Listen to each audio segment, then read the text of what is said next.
Este video describe el procedimiento para determinar el coeficiente de permeabilidad de suelos granulares mediante carga constante.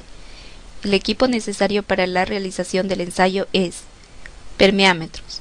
Deberán tener cilindros para muestras con diámetro mínimo de aproximadamente 8 a 12 veces el tamaño máximo de las partículas, de acuerdo con la tabla número 1, y estarán provistos en el fondo y en la parte superior con piedras porosas, con una permeabilidad mayor que la muestra del suelo.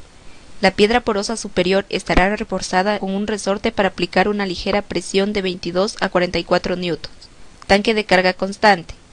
Sirve para suministrar agua y está provisto de válvulas de control adecuado para mantener las condiciones de flujo laminar de agua. Equipo para compactación.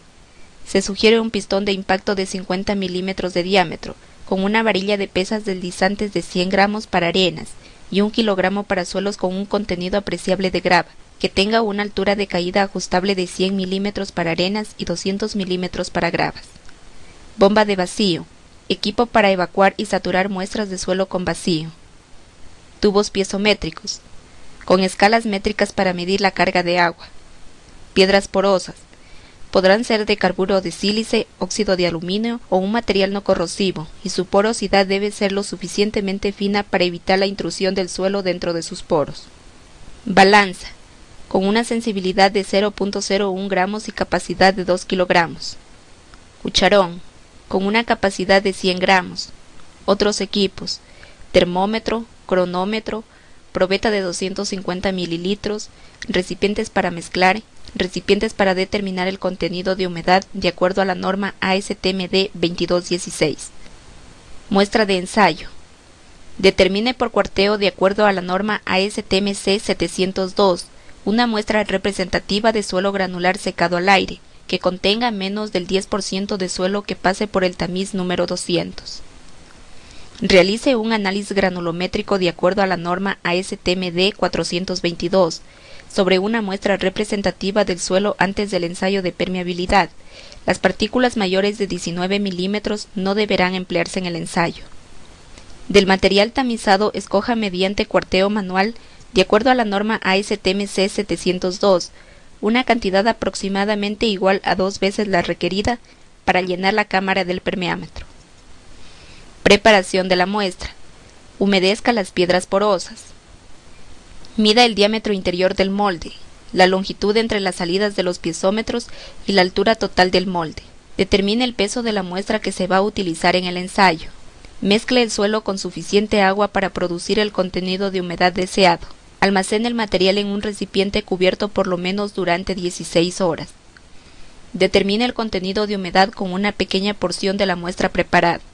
Coloque el suelo preparado en el molde del permeámetro, en capas delgadas uniformes aproximadamente iguales en espesor al tamaño máximo de las partículas, después de compactadas, pero no menor de 15 milímetros usando un cucharón. Compacte las capas sucesivas hasta que el suelo alcance el peso unitario relativo deseado, mediante golpes distribuidos uniformemente sobre la superficie de la capa siguiendo una trayectoria regular, hasta una altura de alrededor de 20 milímetros por encima de la salida del pesómetro superior. Peso unitario relativo del 0%. Coloque la muestra en capas sucesivas sin compactarlas, hasta cuando el molde del permeámetro esté lleno. Peso unitario relativo al 100%. Compacte completamente cada capa de suelo mediante golpes uniformemente distribuidos sobre la superficie de la capa hasta producir el peso unitario máximo. Peso unitario relativo entre el 0 y el 100%. Mediante tanteos en un recipiente separado del mismo diámetro que el molde de permeabilidad. Ajuste la compactación hasta obtener el peso unitario relativo deseado. Mide el peso sobrante del suelo dejado en la bandeja. Mida la altura desde la superficie superior del disco poroso hasta la superficie superior del molde. Nivele la superficie superior del suelo colocando la piedra porosa superior, rotándola suavemente de derecha a izquierda. Coloque el resorte y la tapa superior del permeámetro y asegúrela con tornillos para evitar la expansión del suelo cuando ésta se sature, produciendo un sello a prueba de aire. Elimine el aire atrapado en las partículas, empleando una bomba de vacío bajo 500 milímetros de mercurio, como mínimo durante 15 minutos. Continúe la operación mediante una saturación lenta de la muestra de abajo hacia arriba, bajo vacío total, con el fin de liberar cualquier aire remanente en la muestra utilizando agua destilada. Después de saturada la muestra y que el permeámetro se encuentre lleno de agua, cierre la válvula de desagüe y desconecte el vacío. Llene el tubo de admisión con agua proveniente del tanque de carga constante, abriendo ligeramente la válvula del tanque. Conecte el tubo de admisión a la válvula del permeámetro y abra ligeramente las válvulas del permeámetro y de las salidas de los piezómetros para permitir que el agua fluya, eliminándose así el aire. Conecte los tubos piezométricos de agua con las salidas de los piezómetros y llene con agua para remover el aire. Cierre la válvula de admisión y abra la de desagüe, para que el agua alcance en los tubos piezométricos un nivel estable con carga cero. Procedimiento. Abra la válvula de admisión del tanque de carga constante y deje que el agua fluya a través del suelo durante un tiempo suficiente hasta que la carga de agua sea estable, sin que exista variación apreciable en los niveles de los piezómetros. Determine y anote la carga definida como la diferencia entre los niveles de los piezómetros. Determine la cantidad de agua recolectada en una probeta graduada de 250 mililitros, que fluye en un tiempo determinado. Determine la temperatura a la cual está el agua del ensayo.